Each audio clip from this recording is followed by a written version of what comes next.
P T I آئی۔ کچھ لوگ تاحال سکتے میں ہیں کہ پی ٹی آئی کی تو 10 سال کے لیے ایڈوانس بکنگ ہو چکی تھی، پھر یہ اچانک اس کے ساتھ کیا ہوا؟ ان لوگوں کے لیے ایک چھوٹی سی مثال عرض ہے۔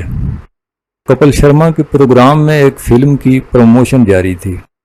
فلم کا نام تھا لیڈیز ورسز بہل، جس میں ہیرو کا نام رکی بیل ہوتا ہے غالباً۔ فلم کا ہیرو پروگرام کی ایک بھینس نما موٹی کو ہوسٹ کے ساتھ رومانس کرنے لگتا ہے۔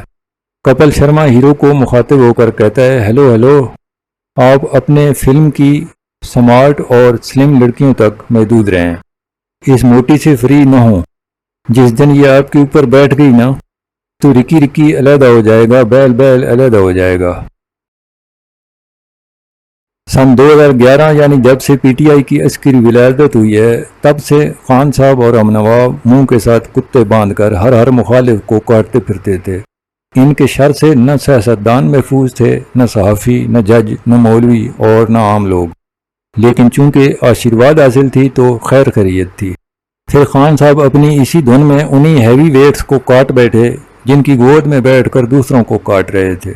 بس پھر کیا تھا، اگلوں نے پی ٹی آئی کے اوپر بیٹھ کر سارے پی ٹی الگ کر دیے اور آئی الگ۔